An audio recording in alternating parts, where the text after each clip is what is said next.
Top quality और consistent performance के लिए सिर्फ सिल्वर पंप नाम याद रखना।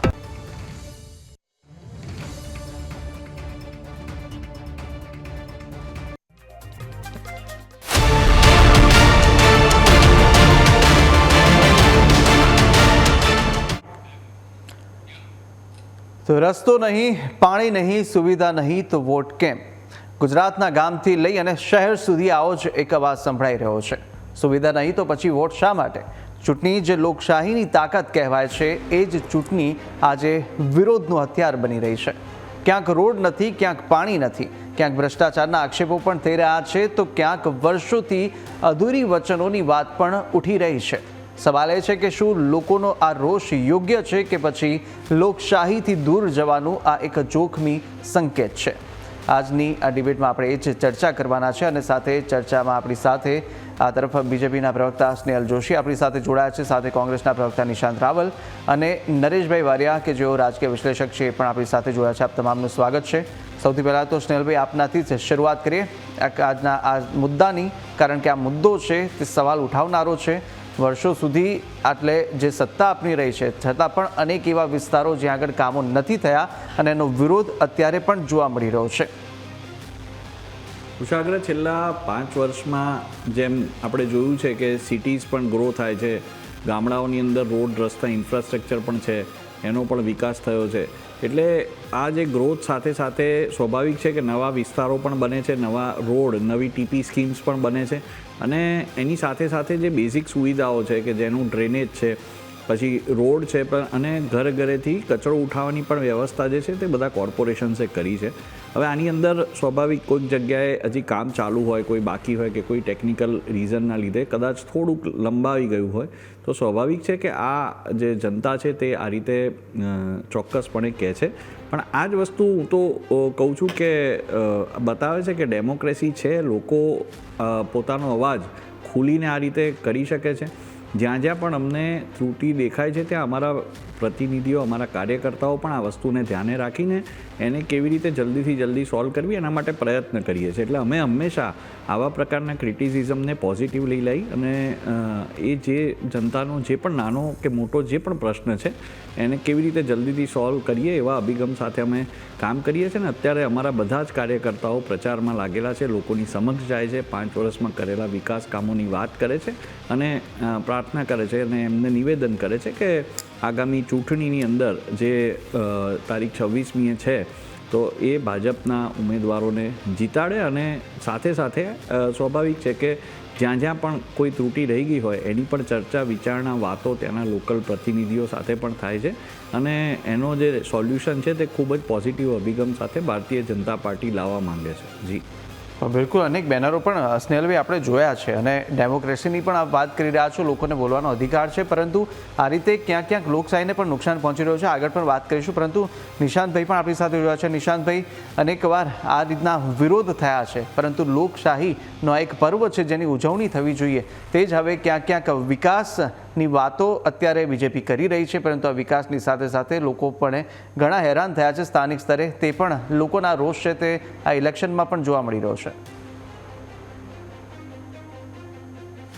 ભાઈ, જે રીતે ભારત દેશની ઇકોનોમી 4થા નંબરથી ગબડીને 6થા નંબર ઉપર આવી ગઈ, એ જ રીતે એ કેન્દ્રના કુશાસનના કારણે, એ જ રીતે ગુજરાત સરકાર અને તમામ જે મહાનગરપાલિકાઓ, તાલુકા પંચાયત, નગરપાલિકાઓમાં ભારતીય જનતા પાર્ટીનું શાસન હતું એટલા માટે કહું છું કારણ કે ચૂંટણીનો સમય છે અને એના બેડ એડમિનિસ્ટ્રેશન, કુશાસનના કારણે જે ગામડાઓની ખસ્તા હાલત બની 10-15 વર્ષથી. જે રીતે તમે જો કે ગામડાઓ, કેટલા એવા અસંખ્ય ગામડાઓ છે કે જે ન્યૂઝ કેપિટલના કેમેરાએ બતાવ્યા છે, કેટલી એવી તાલુકા પંચાયતો છે જેના વિકાસ 15 વર્ષથી એવી ને એવી હાલતમાં છે. તમે જો કે આજે દાહોદ જેવા અને ભરૂચ જેવા મનરેગા સ્કેમ થઈ જતા હોય, ઓન પેપર રોડ બની જતા હોય, તમે ત્યાં સ્થળ ઉપર જાઓ તો ખાલી માટી સિવાય તમને કંઈ દેખાય નહીં. ગામડાના લોકો ખરેખર ટ્રસ્ટ થઈને બેઠા છે. તમે જો કે ભારતીય જનતા પાર્ટીના ધારાસભ્ય અભયસિંહ એવું આદિવાસી બેલ્ટમાં એવું સ્ટેટમેન્ટ આપતા હોય કે જો 108 તમારી કોઈ આદિવાસીની ટેકરી સુધી નથી પહોંચતી એનો મતલબ કે જનતાનો પ્રોબ્લેમ છે, એ જનતાનો વિષય છે. એટલે ભારતીય જનતા પાર્ટી છેલ્લા 15 વર્ષમાં જે રીતે માત્ર વિકાસના બંગણા ફૂંકીને જે એમનું માર્કેટિંગ અને પ્રમોશન કર્યું છે એનાથી જનતા થાકી ગઈ છે, હકીકત છે. અને જો ખરેખર ભારતીય જનતા પાર્ટીએ સારો વિકાસ અને ગુજરાત મોડલ જો રિયાલિટીમાં બનાવ્યું હોત તો ગુજરાતના એક પણ ગામડામાં આવું બેનર આપણને કેમ જોવા મળે કુશાગ્રભાઈ? આ ચિંતાનો વિષય છે, આ ખૂબ જ ગંભીર અને ચિંતાનો વિષય છે. ગામડાની વાત છોડો સાહેબ, આજે વડોદરા, અમદાવાદ, રાજકોટ જેવા શહેરોમાં સારી સોસાયટીઓની બહાર એવા હોર્ડિંગ અને બેનરો લાગી ગયા છે કે જો અમારું આ રોડ નહીં બને તો મત નહીં આપે, અમારું આ ગટરનું પાણી જે પીવાના પાણી સાથે મિક્સ થઈ રહ્યું છે જો એનું સોલ્યુશન નહીં લાવે. એટલે તમને આટલા ખોબા ભરીને મતો આપ્યા, તમને તમામ મહાનગરપાલિકાઓમાં સત્તા આપી, તમને તમામ જિલ્લા પંચાયતોમાં સત્તા આપી, તોય તમારું પેટ નથી ભરાતું કે તમે કામ કરો. અરે તમને કેમ આટલી બધી બહુમતી આપી હતી? કામ કરવા માટે જ આપી હતી ને.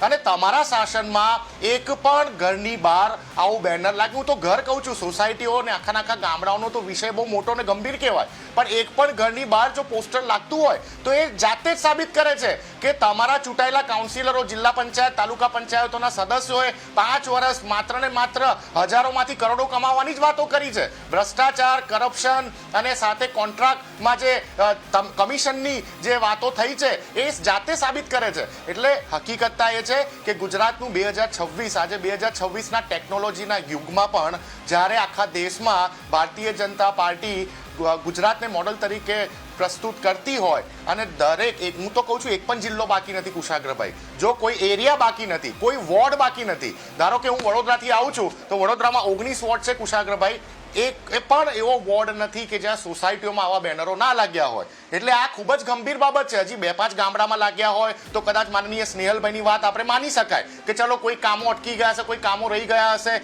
કોઈ કામોમાં હજી ડિલે થયું હશે, પણ એક પણ ફળિયું બાકી ના રહેતું હોય તો આ ભારતીય જનતા પાર્ટીની સરકારોનું ફેલિયર હતું અને એનો ગુજરાતની જનતા મજબૂતાઈથી જવાબ આપવાની છે. તમે જો કે એમને કામો કર્યા હોત કુશાગ્રભાઈ, હું ખાલી 2 મિનિટ વધારે લઈશ, તો પછી એમને આ રીતે તમામ જગ્યાઓ પર ભાવનગર, રાજકોટ, અમદાવાદ, વડોદરા તમામ જિલ્લાઓમાં કોંગ્રેસના ઉમેદવારોના બળજબરીથી ધાક ધમકી આપીને, ગુંડાગર્દી કરીને, લુખ્ખાગીરી કરીને ફોર્મો પાછા ના ખેંચાયા હોત ને. તમે કામ કર્યા હોત તો તમે મર્દાનગીથી સામે છાતીએ તમને શોભતું નથી ભાઈ. ભલે અમે 5,000 લાવતા, ભલે અમે 10,000 લાવતા, ભલે 15,000 મતો લાવતા, ભલે હારતા, ભલે અમારા ઉમેદવારો હારતા, પણ તમારામાં ખરેખર તાકાત હોત તો સામી છાતીએ લડવું તું ને ભાઈ. તમે લડ્યા નહીં, તમે લોકો બિનહરીફ થઈ ગયા. તમે ત્યાં એ જે સીટો તમે બિનહરીફ કરી નાખી એના મતદારોનું પણ માન સન્માન ના જાળવ્યું. તમે એમના મતદારોની પણ ચિંતા ના કરી કે તમે એમને લોકશાહીએ સંવિધાને આપેલો વોટ કરવાનો અધિકાર છીનવી લીધો. શરમ આવી જોઈએ તમને લોકોને કે તમે જસ્ટિફાઈ કરો છો વિકાસની ડેફિનેશન. તમે જો કે કેવી ખરાબ પોઝિશનમાં પોલીસનો દુરુપયોગ કરીને કુશાગ્રભાઈ આ લોકોએ ફોર્મ પાછા ખેંચાવડાયા. અને શરમની બાબત તો એ કે અંદર જઈને જે રિટર્નિંગ ઓફિસર છે કુશાગ્રભાઈ એ ઉમેદવારોના ફોર્મ પાછા ખેંચાવડાવે છે. લડી લેવું તું ને ભાઈ, અમે ક્યાં ના પાડીએ. એ મુદ્દા પર પણ સ્નેહલભાઈ કે વિચારધારી લડાઈ છે તમારી સામે. સ્નેહલભાઈ એ મુદ્દા પર પણ કંઈ કહી રહ્યા હતા, પરંતુ સ્નેહલભાઈ અત્યારે એ જ છે કે આપણે ક્યાંક વિષયથી ના ભટકી જાય, પરંતુ આ જે આપ અત્યારે કંઈ કહેવા માંગી રહ્યા છો તેનો પણ આપ જવાબ આપી. મારે ફક્ત એ જ કહેવું છે કે ઓલમોસ્ટ 100 વખત ચૂંટણી હારી ગયેલા જે વડપણ છે એમના રાહુલ ગાંધીજી, એટલે મને લાગે છે એક નાસાવાળા પણ હવે સ્ટડી કરવા આવશે કે આ પ્રોજેક્ટને આટલી બધી વાર લોન્ચ કેવી રીતે કરાય. એ ટેકનોલોજી કોંગ્રેસ જોડે છે. બીજું મારે કહેવું છે કે સામી છાતીએ લડવાની વાત કરતી કોંગ્રેસના પ્રવક્તાને મારે કહેવું છે કે તમે 30 વર્ષથી જનતાનો વિશ્વાસ પ્રસ્થાપિત નથી કરી શક્યા અને તમે અત્યારે તો તમારા કાર્યકર્તાઓનો પણ વિશ્વાસ ખોઈ બેઠા છો. કોઈ ફોર્મ ભરવા તૈયાર નથી. તમે લોભ લાલચ આપીને જેને ફોર્મ ભર્યા હોય એની આંખો ઉગડી ગઈ છે, એટલે એ લોકો આવીને ફોર્મ પાછા ખેંચે છે. ત્યારે તમે પહેલાં ઈવીએમ પર, પછી તમે ઇલેક્શન કમિશન પર અને હવે તમે ભારતીય જનતા પાર્ટી પર ખોટી ધાક ધમકી આપવાની ખૂબ જ ખરાબ ભાષામાં અહીંયા વાતો કરો છો. એ જ બતાવે છે કે તમારી જે દુર્બળતા છે, તમારી જે નાકામી છે અને પછી પોતે લડી ના શકવાની સક્ષમતા ને છતી કરવાના બદલે છુપાવવા માટે તમે એમ કહો છો કે ભાઈ સામી છાતીએ લડો. અમે તો જનતાની વચ્ચે જઈ લડીએ છીએ, કરીએ છીએ. અમારા કેટલાય દિવસોથી કાર્યકર્તાઓ ગ્રાઉન્ડ લેવલ પર છે. એટલે મારે કોંગ્રેસને એ જ કહેવું છે તમારા ચેનલના માધ્યમથી કે આ બધા જુઠ્ઠાણા હજી પણ જનતા જોઈ રહી છે અને તમારો જે ઢાંક પીછોડો છે એ ખુલ્લો પડી ગયો છે. ઇલેક્શન પહેલાં કોંગ્રેસ ઉઘાડી પડી ગઈ છે અને એમનું જે ફેલિયરનું નેતૃત્વ છે એ હવે છેક નીચે પરકોલેટ થઈને આવ્યું છે ને એના લીધે જ લોકોને પહેલાં ભરોસો નહોતો, હવે તો એમના પોતાના કાર્યકર્તાઓને ભરોસો નથી, એમને ઊભા રહેવા માટે કેન્ડિડેટ્સ નથી મળતા. બિલકુલ બિલકુલ બિલકુલ નિશાંતભાઈ આપની પાસે આવું આનો જવાબ પણ લઈશ, પરંતુ અત્યારે નરેશભાઈ પણ આપણી સાથે જોડાયા છે. નરેશભાઈ, એ પણ આપની પાસે પૂછી લઉં કે જેઓ રોષ હોય પરંતુ રોષ આ રીતે થાય, વિરોધ જો આ રીતે થાય તો પછી ક્યાંક આગળ જઈને નુકસાન પણ થઈ શકે છે, લોકશાહીને એક ધબ્બો પણ લાગી શકે. કુશાગ્ર, પહેલી વાત તો લોકો વિરોધ શું કામ કરે છે? સ્વાભાવિક છે, સ્થાનિક સ્વરાજ્યની ચૂંટણી છે. આ બંને પ્રવક્તા થોડા બીજા મુદ્દે વાતો કરે છે, પરંતુ સ્થાનિક સ્વરાજ્યની ચૂંટણીની અંદર સૌથી મહત્વનું હોય છે રોડ રસ્તા, પ્રાથમિક સુવિધા, વીજળી છે, વીજળીની સુવિધા આપવી, સ્ટ્રીટ લાઇટ છે. આવા બધા સામાન્ય જે આપણને રોજ માણસ ઘરની બહાર નીકળે એટલે એને જે સુવિધા જોઈએ એની આ ચૂંટણી હોય છે. એટલે પહેલી વાત તો વિકાસ સંપૂર્ણ થઈ ગયો છે એવી વાતમાં તથ્ય નથી. આ સાબિત કરે છે કે ઘણી સોસાયટીઓમાં, સુરત પણ ઘણી સોસાયટીઓમાં વિરોધ થયા, બેનર લાગ્યા છે. કારણ એવું છે, અને બેનર શું કામ લગાવે છે? અત્યારની ચૂંટણીમાં ડોર ટુ ડોર પ્રચાર થતો હોય છે, ઉમેદવારો સામેથી સોસાયટીઓમાં જતા હોય છે.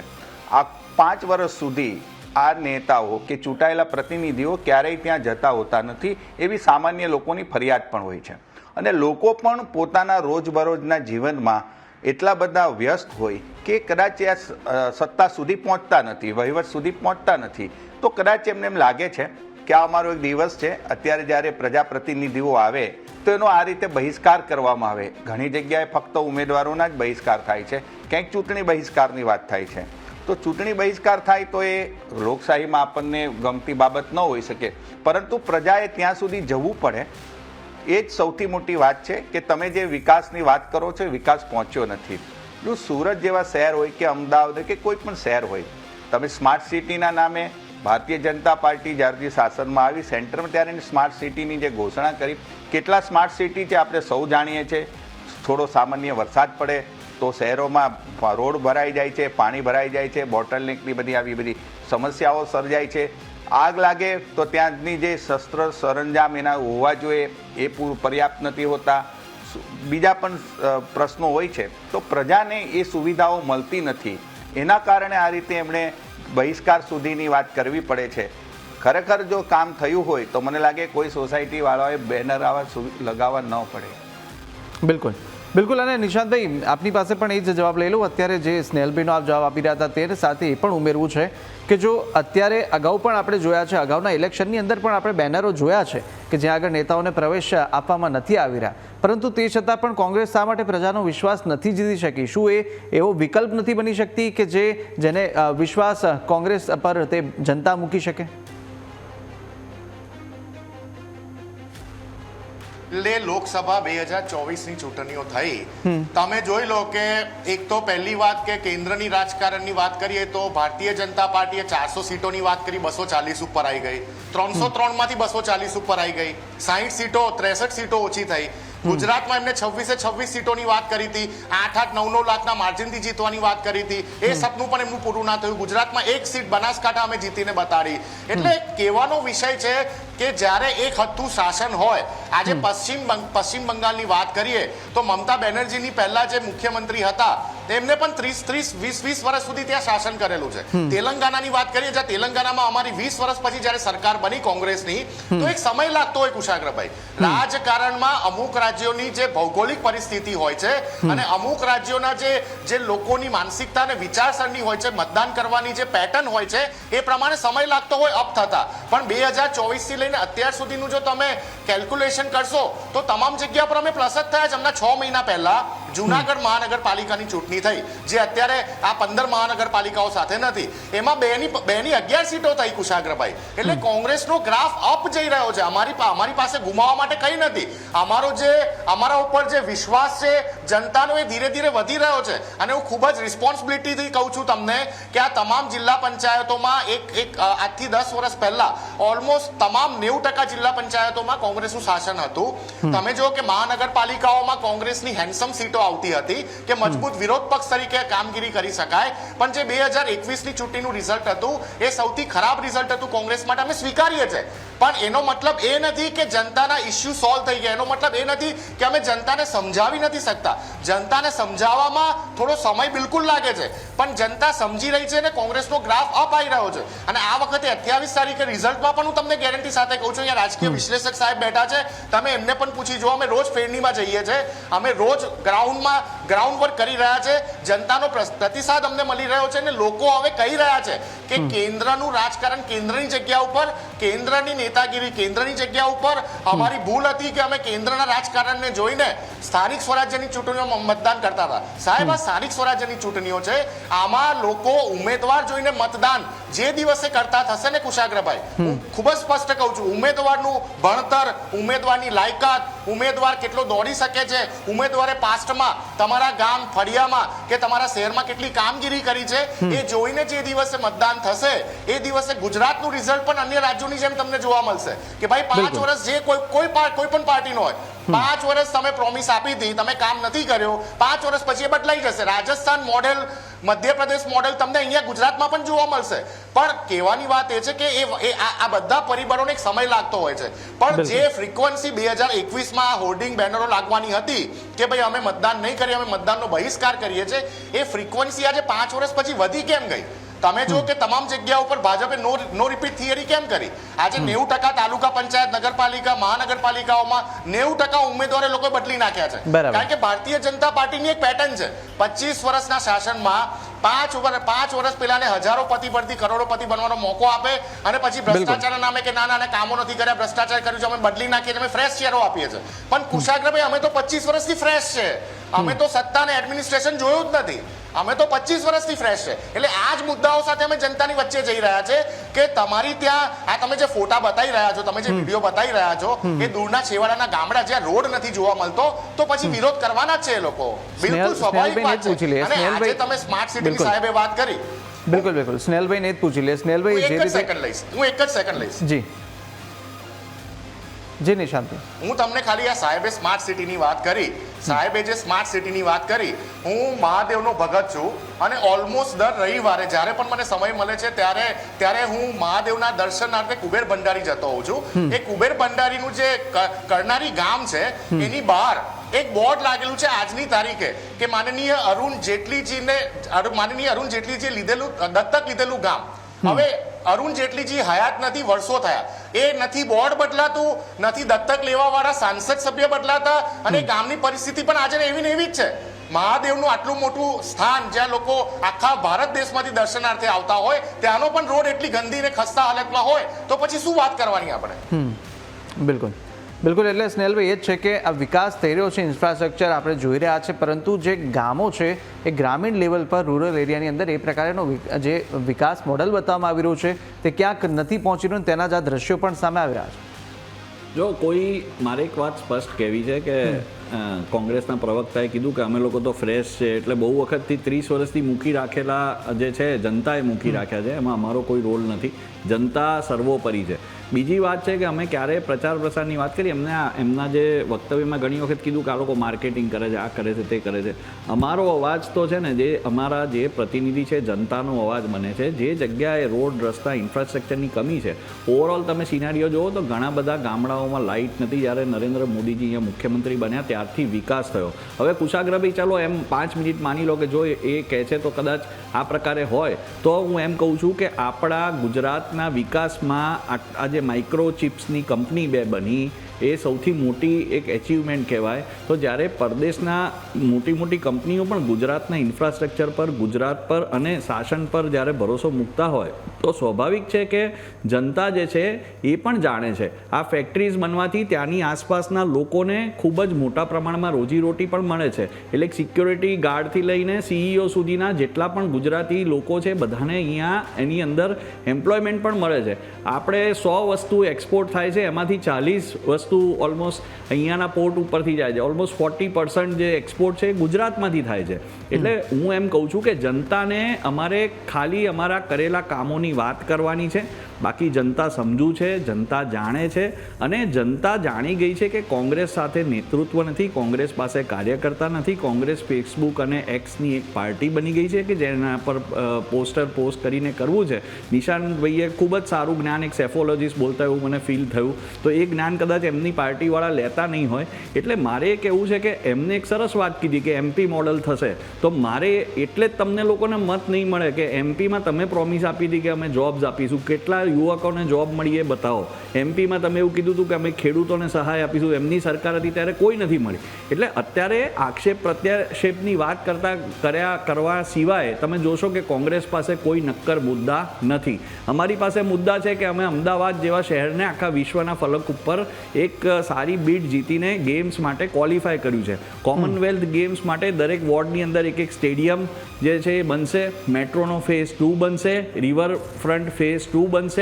એની અંદર સામાન્ય વ્યક્તિ પણ ખૂબ જલ્દીથી પોતાની જે નોકરીના સ્થાને, ધંધાના સ્થાને પહોંચી શકે છે. અને અત્યારે લાખો લોકો AMTS, BRTS અને મેટ્રોમાં આજની તારીખમાં શહેરોમાં જે છે તે સફર પણ કરે છે. એટલે આ જ લોકોને ખ્યાલ છે કે જેને હેન્ડ્સ ઓન બેનિફિટ મળ્યા છે, જેને ખબર છે કે સરકાર અમારી જ છે ને અમારા માટે જ કામ કરે છે ને એમના જેવા સામાન્ય માણસ જ અમારા કોર્પોરેટર અને એની અંદર બન્યા છે. અને નિશાંતભાઈના જે આક્ષેપ છે કે ભ્રષ્ટાચાર આ તે, તો એમનું તો કદાચ એમની પાર્ટીના તમે કાઢો તો એમના મંત્રીઓ હતા એ લોકો બાલ્કનીમાં કરોડો રૂપિયાના શાકભાજી ઉગાડતા હતા. એટલે આ દ્રશ્યો જે આવી રહ્યા છે એ ખોટા હશે. લોકો જે આક્ષેપો કરી રહ્યા છે, ના, હું ફરીથી જો ડિબેટની શરૂઆતમાં મેં કીધું હતું, અત્યારે પણ કહું છું કે લોકો જે છે તેમના આક્ષેપ હોય, તેમનો આક્રોશ હોય, એને અમારે સહર્ષ રીતે પોઝિટિવલી એટલે સ્વીકારવો રહ્યો કે અલ્ટિમેટલી અમે એમના માટે જ અહીંયા કામ કરવા આવેલી પાર્ટી છે, પાર્ટીના પ્રતિનિધિ છે, પાર્ટીના કાર્યકર્તાઓ છે.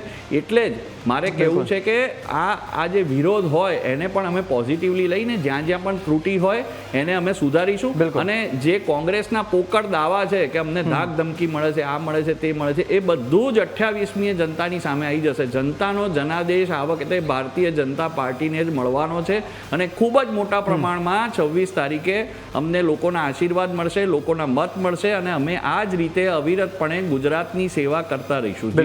બિલકુલ. નિશાંતભાઈ, અવાજ આવી રહ્યો છે આપને? બિલકુલ, ફરીથી સંપર્ક કરીશું. પરંતુ અત્યારે નરેશભાઈ, જે રીતે અગાઉ પણ આપણે જોયા હતા, જે રીતે પોસ્ટર વોર્સ હોય કે પછી આ રીતે બેનર લગાવવામાં આવે, જ્યારે ઇલેક્શન આવે ત્યારે બેનર્સ લાગતા હોય, પરંતુ આ દરમિયાન જ્યારે વધુ એકવાર આ પ્રકારની સ્થિતિ અત્યારે સામે આવી રહી છે, આવનારા દિવસોની અંદર હજુ કેટલો જે પડકાર છે તે અત્યારે લોકશાહીને મળી રહેશે? કારણ કે અત્યારની સમસ્યા ખૂબ જ વધી રહી છે અને જે દ્રશ્યો પણ સામે આવી રહ્યા છે સૌથી વધારે એ રૂરલ એરિયાના છે, ગ્રામીણ વિસ્તારોના છે. તો આ સ્થિતિ કેટલી ચિંતાજનક બનવાની છે? જો પહેલી વાત તો સ્થિતિ ચિંતાજનક છે જ. એ આ સાબિતી આપે છે કે જ્યાં જ્યાં બેનર પોસ્ટર લાગે, લોકો વિરોધ કરી રહ્યા છે, ઉમેદવારોના વિરોધ થાય છે, એને ભગાડવામાં આવતા હોય સોસાયટીમાંથી, એને કદાચ એક પક્ષ તરીકે, કોઈ પણ પક્ષ હોય કે પક્ષીય કાવતરું પણ ક્યારેક ઉમેદવારોને ભગાડવા પાછળ કહી શકે. પરંતુ જે રીતે પ્રજા રોષ છે એ વાસ્તવિકતા છે. બીજું કે ભાજપના પ્રવક્તાએ કહ્યું કે કોમનવેલ્થ ગેમ્સ છે કે પછી ઓલિમ્પિક પણ લાવવાની વાત છે. પરંતુ રમતોના ઇતિહાસ એવા છે, યજમાન જે દેશો હોય ને ત્યાં પછી બહુ મોટા સંકટો પણ આર્થિક આવ્યા છે. એટલે એ પછી આપણને એની અસરો વર્ષો પછી પણ કદાચ જોવા મળે. કહેવાનો અર્થ એ છે કે સ્થાનિક સ્વરાજ્યની ચૂંટણીમાં તમારે સ્થાનિક મુદ્દા આધારે લડાવી જોઈએ, નથી થયું. વિરોધ થાય છે મતલબમાં વિકાસમાંથી ઘણા લોકો છૂટી ગયા છે. બીજું, કોંગ્રેસના પ્રવક્તાએ એક વાત કરી કે અમે આટલા વર્ષથી ફ્રેશ શોધી રહ્યા છે. પરંતુ કોંગ્રેસ કમસે કમ એટલું તો સ્વીકારવું પડે કે પ્રજાકીય પ્રશ્નો ઉઠાવવામાં નિષ્ફળ નીવડી છે. એમને આટલા ઉમેદવારો રાજ્યમાં આપ્યા, બેસી ગયા એ અલગ વાત છે. એ આક્ષેપ કરે છે કે ભારતીય જનતા પાર્ટીએ ગુંડાગર્દી કરી, તંત્રનો સહારો લઈને એને બેસાડી દીધા. એમના પણ ક્યાંક ક્યાંક એમાં હકીકત હશે, પરંતુ એ ઉમેદવારો મજબૂત નથી આપી શક્યા એટલે જ એ સામેના પક્ષમાં જતા રહ્યા હોય એ પણ છે. બીજું કે જો તમે પ્રશ્ન ઉઠાવ્યો હોય, હું સુરતનું ઉદાહરણ એટલે આપું, સુરતમાં એમના 117 ઉમેદવારો હજુ મેદાનમાં છે. સુરતના કોઈ પ્રશ્ને જ્યારે કોંગ્રેસ આંદોલન કરે છે તો 5-25 જણા જ હોય છે.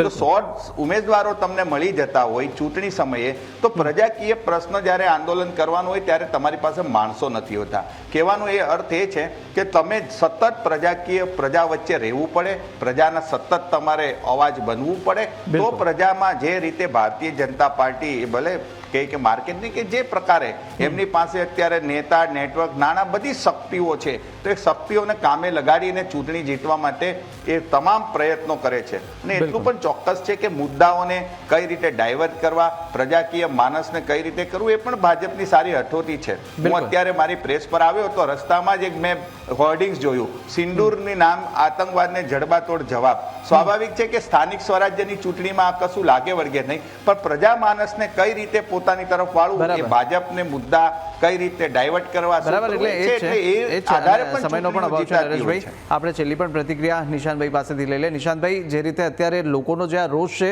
શું એ રોષ છે તે ફક્ત ને ફક્ત સરકાર વિરુદ્ધ છે કે પછી આખી રાજકીય સિસ્ટમ વિરુદ્ધ છે, તેને પણ લઈને સવાલ ઉઠી રહ્યા છે? ટૂંકમાં આપનો જવાબ લઈશ કારણ કે સમયનો અભાવ છે. પહેલા તો ખૂબ જ સ્પષ્ટ કહી દઉં કે ભ્રષ્ટાચારનો નિયમ છે અને ભારત દેશનો લો છે કે ભ્રષ્ટાચાર કરવા વાળો વ્યક્તિ લેવા વાળો પણ ચોર કહેવાય ને આપવા વાળો પણ ચોર કહેવાય. એટલે ઉમેદવારો કોંગ્રેસના જે ભારતીય જનતા પાર્ટી લઈ ગઈ છે એ કયા પૈસા આપીને લઈ ગઈ છે, એટલે ભારતીય જનતા પાર્ટીનો પણ એમાં સમાવેશ થઈ જાય. સાથે સાથે તમને કહું છું કે આ મારી બહુ સ્પષ્ટ વાત છે કે આ જે હોર્ડિંગ લાગ્યા છે એ આપણા ગુજરાતના ભવિષ્ય માટે, ગુજરાતના ભવિષ્યના વિકાસ માટે કોઈ સારી પરિભાષા નથી કુશાગ્રભાઈ.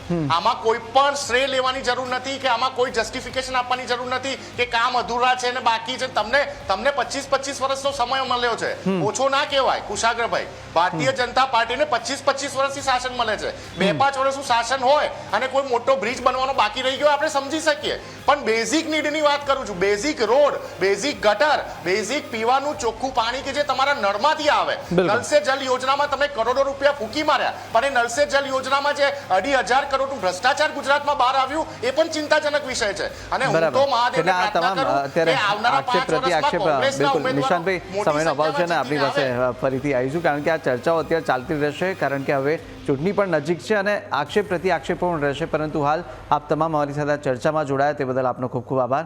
તો સાથે વોટ જે માત્ર અધિકાર નથી પરંતુ એ વિશ્વાસ છે જે લોકો વોટથી દૂર જઈ રહ્યા છે, તો એ માત્ર વિરોધ નથી, એક સંદેશ પણ મળી રહ્યો છે સિસ્ટમ માટે, તંત્ર માટે અને ચૂંટાયેલા પ્રતિનિધિઓ માટે પણ એક મોટો સંદેશ છે. શું આ અવાજ સમયસર સાંભળવામાં આવશે કે પછી હવે આ અસંતોષ આવનારા સમયમાં વધુ ઉગ્ર બનશે, એ આવનારો સમય જ બતાવશે. હાલ મને આપશો રજા. નમસ્કાર.